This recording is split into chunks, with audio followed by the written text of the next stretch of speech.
Hello guys, good morning. So, paano nga ba malaman kung ilang percent po tayo sa komisyon sa Maxim? So, ganito lamang po yan guys. So, tuturo ko sa inyo hanggang mag-guess nyo po. So, sa 18, 17% and 16% then 15%. So, dito mo malaman kung ilang percentage po kayo. Kung nakabili kayo ng gears, tapos sa tingin nyo mali po yung counting sa percentage or bawas ng komisyon sa inyo is ganito po yan i-count para malaman nyo po. Para po update nyo po agad ang office para po maka-picture po kayo or photo verification po yung inyong mga gear or mga jacket, helmet, bag.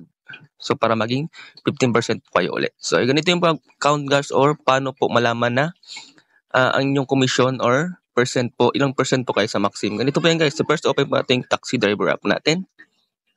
Ayan, then, para malaman po natin kung ilang percent po tayo. So, ganito po yan. So, open po tayo ng isang booking dito. Ganito po yung malaman guys. So, open po tayo isang booking. Then, click po natin itong, ito.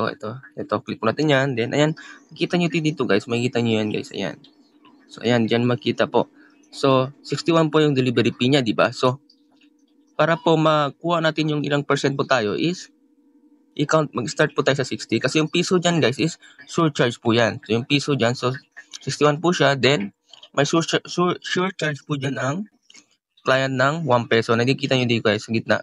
May surcharge po siya na 1 peso. So, mag-start po tayo ng 60 pesos. So, hindi po natin isali yung piso dito kasi surcharge po yun ng client sa Maxim. So, kung ibig sabihin hindi po sa atin yan, so yung client yan nagbabayad sa Maxim ng piso kada book po nila. So, 61. So, meaning po, 60 pesos po tayo mag-count or yan. So, punta po tayo sa ating calculator, yan. And then, ayan, tingnan na po natin ating commission. So, para malaman po natin ating commission doon, so, ayan, pakita po natin, balik po tayo doon, ayan. So, commission ko po is 9 pesos. So, paano pa malaman kung ilang percent po tayo? Yung 9 pesos, paano po natin malaman na ilang percent po tayo dyan sa 60 pesos?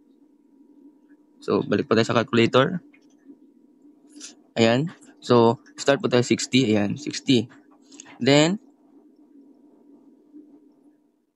i-times po natin yan start po tayo sa 18%, 0.18.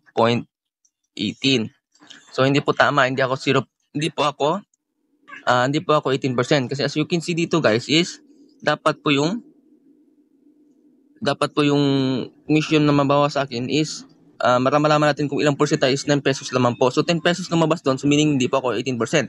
So, try lang po natin yung 17%. So, cancel lang po natin. So, 17 naman po tayo.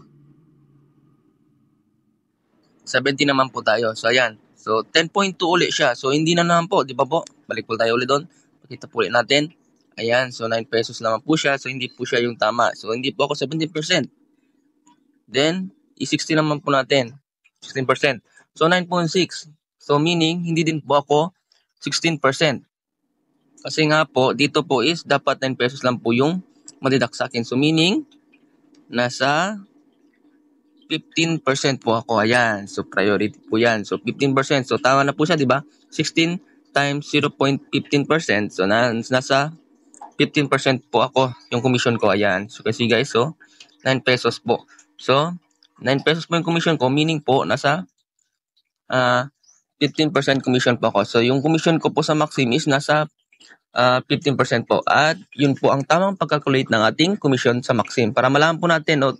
And then kung makita po natin na hindi tama yung commission natin or bawas sa atin is, ma-update po agad natin si Maxim at pupunta po tayo sa office or ma-chat po natin yung manager or yung ating admin na magpa-photo verification po tayo nating mga gears, like jacket, helmet, and then bag. Para po bumaba po tayo sa ating tamang komisyon na bawas ni Maxim. Kung tayo po ay priority or mayroon po tayong isang gear, 2 gear, or 3 gear.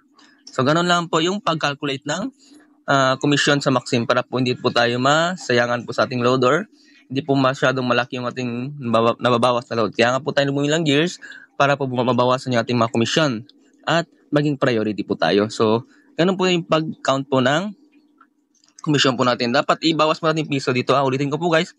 Yung piso dito guys is surcharge po yan ang impose ng client. At hindi po yan sa atin or binayad po ng client sa Maxim at hindi po sa atin direct. Kumbaga minabawas natin load pero yung client po yung nagbabayad sa Maxim. So, yun lamang guys. So, sa mga bago pa lang po sa YouTube channel ko, please click po subscribe at hit yung notification bell para lagi pong updated sa mga bago kong upload na videos. Maraming salamat!